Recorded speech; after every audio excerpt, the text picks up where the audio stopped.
Doctor Kashif Ansari. السلام علیکم doctor صاحب. وعلیکم السلام. ڈاکٹر کہوں آپ کو, کاشف بھائی کہوں, کاشف صاحب کہوں, انصاری صاحب کہوں, جس میں آپ مطمئن ہو, کوئی حرج نہیں. کاشف بھائی میں تو کہنا جناب علی, جناب علی. کاشف بھائی سب سے پہلے شکریہ, آپ نے وقت دیا, بہت شکریہ, آپ نے ہمیں جوائن کیا. شکریہ آپ کا, آپ اتنی دور تشریف لائے اور میری درخواست پہ تشریف لائے.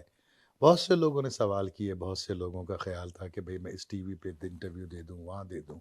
کوئی اس لیے نہیں کہ بہت بڑا کام کیا ہے, اس لیے کہ شاید وہ جاننا چاہتے ہیں کہ ہم اتنے پاگل کیوں ہیں. سیدھی سی بات یہ ہے, لیکن میری خواہش تھی کہ میں آپ سے بات کروں. Very kind of you sir, thank you. Thank you very much once again. اگر میں بریفلی پہلے جن ویورز کو نہیں سمجھ کے یہ پروجیکٹ کیا ہے, اگر میں بریفلی اپنی طرف سے اس کو ایکسپلین کرنے کی کوشش کروں, جہاں پہ مجھ سے غلطی ہو کائنڈلی میں چاہوں گا کہ آپ مجھے کریکٹ کر دیں وہیں پہ. ایبسلیوٹلی. صلاح الدین ایوبی ایک جوائنٹ ایفرٹ ہے پاکستان اور ترکی کی, جس میں آپ اور ڈاکٹر جنید علی شاہ, یہ آپ لوگوں کا ویژن اور آپ لوگوں کا آئیڈیا تھا, آپ لوگوں نے اس کو پروڈیوس کیا ایز پاکستانی پروڈیوسرز. اس کو جو بنانے والی ٹیم ہے وہ انٹائرلی ٹرکش ٹیم ہے, عقلی فلمز کی. It's the same team behind Ertugrul. No, it is a same team behind Alparslan. اچھا پایت عبدالحمید, یونس ایمرے اور سلجوک. اچھا, اینڈ سیزن 1 آف ارطغرل. ٹھیک ہے, تو سیزن 1 ارطغرل کا. اچھا, I was under the impression کہ ارطغرل کے سارے سارے سیزن انہوں نے لکھے, انہوں نے پہلا سیزن لکھا اور ڈائریکٹ بھی کیا. اس کے بعد محمد بزدار صاحب نے کیا. ٹھیک ہے. سو عقلی فلمز کے جو کرتا دھرتا ہیں امریکونک صاحب, جناب, وہ انہوں نے ارطغرل کا پہلا سیزن ڈائریکٹ کیا تھا. اور ہمارا جو صلاح الدین ایوبی ہے, اس کا تھرو آؤٹ ڈائریکشن امریکونک صاحب نے کی. ٹھیک ہو گیا. اچھا, یہ انڈرسٹینڈنگ ہماری ہو گئی. اس کی جو لاگت ہے اس کے اوپر بھی بڑا سوال ہو رہا ہے, اور ود یور پرمیشن میں شیئر کرنا چاہوں گا کہ قریباً $20 ملین کا یہ پروجیکٹ ہے. نہیں, یہ 20 ملین کا نہیں ہے, یہ پروجیکٹ ہے 12.5 ملین ڈالر کا. $12.5 ملین اس پہ اب تک خرچ ہو چکا ہے, اور ہر سیزن کے اوپر تقریباً $5 لاکھ پر قسط خرچ ہوگا. تو اگر 30 قسطیں ہیں تو $7.5 ملین اس کے اوپر ہر سیزن میں خرچ ہوگا. اور اس کے اب تک 3 سیزن پلان کیے گئے, اور انشاءاللہ تعالی العزیز 3 سے زیادہ سیزن ہوں گے. لیکن ہم جو پیسہ ریکور کریں گے پہلے سیزن سے, وہ دوسرے سیزن پہ لگائیں گے. ٹھیک ہو گیا. تو اس طرح ملٹیپلائی نہیں ہوگا. ایٹ دا مومنٹ پہلا سیزن پورا بن چکا ہے؟ نہیں, صرف 3 قسطیں بنی ہیں, اور اسکرپٹ چوتھی قسط کا لکھا جا رہا ہے, اور وقت کے ساتھ ساتھ تبدیل کیا جا رہا ہے. But hasn't it already gone on air? On air, اور ہر ہفتے ایک قسط پروڈیوس ہو رہی ہے. اچھا, تو یہ ترکی میں عموماً ایسا کام ہوتا ہے, یا یہ ہمارا پاکستانی ایک جو پاکستانیت چلی ہے وہاں پہ؟ نہیں, ترکی میں ایسا ہی کام ہوتا ہے. ہماری ایک پوری ٹیم ہے جو اسکرپٹ لکھ رہی ہے, جس میں مسلمان اور غیر مسلم تمام لوگ شامل ہیں, اور کنسلٹنٹس ہیں اس کے اندر جو موجود ہیں امریکہ میں, برطانیہ میں اور کینیڈا میں. یونیورسٹی آف لندن کے بھی کچھ پروفیسرز ہیں جو اس ٹیم کا حصہ ہیں, تاکہ حقائق کو مسخ نہ کیا جائے, زیادہ سے زیادہ حقائق کو عوام کے سامنے پیش کیا جائے.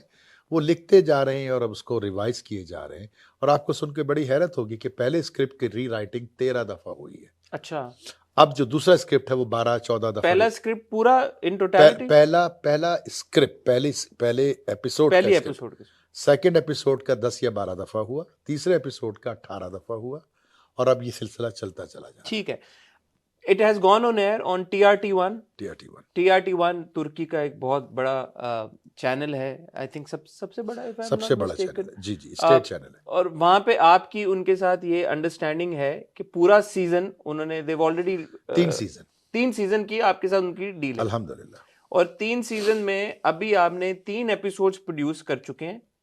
پہلے پورے سیزن کی 30 ایپیسوڈز کے اوپر کام ہو رہا ہے, اور 3 میں سے ایک ایپیسوڈ آن ایئر ہو چکی ہے. بائی دا ٹائم جب ہمارا یہ انٹرویو جائے گا ایک دن میں, تو ایک ہی ایپیسوڈ ہر منڈے کو ایپیسوڈ آئے گا 8 بجے ترکی ٹائم انشاءاللہ. وہ ایک ایپیسوڈ جو اس ہفتے آن ایئر ہوئی ہے ترکی میں, I was amongst group of people جن کو وہ ایپیسوڈ دیکھنے کو ملی یہاں کراچی میں. آپ نے ایک اسپیشل اسکریننگ رکھی اس ہفتے جمعرات کو. اب یہاں پہ کراچی میں ایک اسکریننگ ہوئی ہے, وہاں پہ بھی ماشاءاللہ کافی لوگ آئے, کافی ڈگنیٹریز بھی تھے, انڈسٹری کے بہت سارے لوگ تھے جناب. تو ایک میں نے دیکھی, اس کا ریویو میں آپ تک بعد میں پہنچاؤں گا. بٹ ناؤ کاشف بھائی, going to the main question. پوچھے. آپ ڈاکٹر, جناب, ڈاکٹر جنید علی شاہ وہ بھی ڈاکٹر, اور ایز ڈاکٹرز ماشاء اللہ if you had both of you had around 12-13 million dollars lying around one وڈ سے یار کہ کیا پڑی تھی آپ کو کہ آپ نے کہا کہ جی ہم نے صلاح الدین ایوبی کے اوپر ایک سیریز بنانی ہے اینڈ ایز پاکستانیز بنانی بھی پاکستان میں نہیں ہے, ترکی کے ساتھ کولیبریٹ کر کے بنانی ہے. یہ بھی نہیں کہ یار کہ ہالی ووڈ چلے جائیں, یار ہالی ووڈ میں کچھ ایسا ہم کر لیں کیونکہ دس اے ہیوج انویسٹمنٹ. کیا اس کے پیچھے کیا ویژن تھا, پلیز شیئر کریں. چوئی صاحب دیکھیے, اگر تو پیسہ بنانا ہوتا تو میں ڈاکٹری کے طور پر ڈاکٹر کی حیثیت سے میں ہسپتال بناتا. الحمدللہ میرے ہسپتال ہیں, وہاں پر کلینکس ہیں ہیوسٹن میں, تو میں ہسپتال بناتا. ڈاکٹر جنید علی شاہ کے ہسپتال ہیں, وہ ہسپتال بناتے. اس کا پورا مقصد اقامت دین ہے, اقامت دین ہے. پیسہ تو سب نے بنا لینا ہے, آپ بھی بنا رہے ہو, میں بھی بنا رہا ہوں, یہ بھی بنا رہے ہیں. اپنے لیے تو سب جی لیتے ہیں. اللہ کی خاطر اور اللہ کے نبی کی خاطر صلی اللہ علیہ وسلم اگر کوئی مقصد زندگی کا حاصل ہو جائے, ہم میں سب سے بڑا خوش نصیب وہ انسان ہے جس کی زندگی کا مقصد اس کو پتہ چل جائے. اور جب مقصد پتہ چل جائے تو پھر کہتے ہیں کہ گربازی عشق کی بازی ہے, جو چاہو لگا دو ڈر کیسا, جو جیت گئے تو کیا کہنے, ہارے بھی تو بازی مات نہیں. یہ وجہ ہے اقامت دین. ہم آئے کیوں ہیں, ہمارا مقصد کیا ہے, ہم ہیں کون, ہم سے اللہ توقع کیا کرتا ہے. کیا صرف پیسے کمانے ہیں, بیوی لانی ہے, بچے جوان کرنے ہیں, ان کی شادیاں کرنی ہیں, اور ایک دن سب نے ایک ہی بات کہنی ہے, ان للہ و انا الیہ راجعون. اگر یہی مقصد ہے تو پھر 7 ارب عوام ایسے ہی جی رہی ہے. ہمارا مقصد یہ نہیں ہے. اگر پیسے کمانے ہوتے چودھری صاحب تو ہزاروں راستے پیسے کمانے کے. 12 ملین ڈالر کی رقم مجھ جیسے ایک معمولی سے شخص کے لیے یا جنید شاہ صاحب کے لیے بہت بڑی رقم ہے. ہمارا مقصد یہ سب نہیں کے ہے. لیے بڑی رقم ہے, سب کے لیے بڑی رقم ہے. رقم کا کوئی تعلق ہی نہیں ہے اس سے, اس کا تعلق ہے اللہ اور اس کے نبی سے. جواب دیجئے مجھے کہ اگر نبی نے مجھ سے پوچھ لیا کہ کاشف انصاری صاحب آپ کو ہم نے تعلیم دی, اللہ کے حکم سے آپ کو یہ مقام دیا, آپ کو یہ سب کچھ دیا, آپ نے میرے دین کے لیے کیا کیا؟ اگر 4 پیسے میں نے کسی ٹرسٹ کو دے دیے, 100 روپے میں نے کسی ادارے کو دے دیے, تو کیا اپنا حق ادا کر دیا؟ کیا اقامت دین کا فرض ادا ہو گیا؟ نہیں ہوا نا بھائی, نہیں ہوا. خدا کے واسطے ہمارا آپ کا دنیا میں آنے کا مقصد اقامت دین ہے, ورنہ کوئی مقصد نہیں ہے. تو یہ جو ویژن یا سوچ تھی اس میں صلاح الدین ایوبی آ رہا ہوں, میں اسی طرف آ رہا ہوں میرے پیارے بھائی. اقامت دین کا مطلب اللہ اور اس کے نبی پاک صلی اللہ علیہ وسلم کا قانون زمین پہ نافذ کرنا ہے. ایک صاحب ہیں پیٹ رابرٹسن, 700 کلب چلاتے ہیں. ان کا ایک بڑا مشہور جملہ ہے کہ اگر صحابہ اکرام میں سے کسی شخص کو روک لیا گیا 1500 سال پہلے تو وہ تھا صلاح الدین ایوبی. اس کو 700 سال بعد 800 سال بعد دمشق میں پیدا کیا گیا یا فلاں جگہ پیدا کیا گیا, تاکہ وہ سنت جو آج سے اس سے 700 سال پہلے رک گئی تھی وہ وہیں سے شروع ہو جائے اور دنیا کو دکھایا جائے, ان کی زبانیں بند کی جائیں کہ جو کہتے ہیں یہ کتاب تو 700 سال پرانی ہے, یہ کتاب تو جزدان کی حقدار ہے, یہ کتاب تو رخصتی کے وقت سر پہ رکھنے والی چیز ہے. اس کو ختم کر دیا جائے اور اس کو امپلیمنٹ کر کے عام زندگی میں دکھایا جائے, اور اس کا کیریکٹر بنتا ہے سلطان صلاح الدین ایوبی.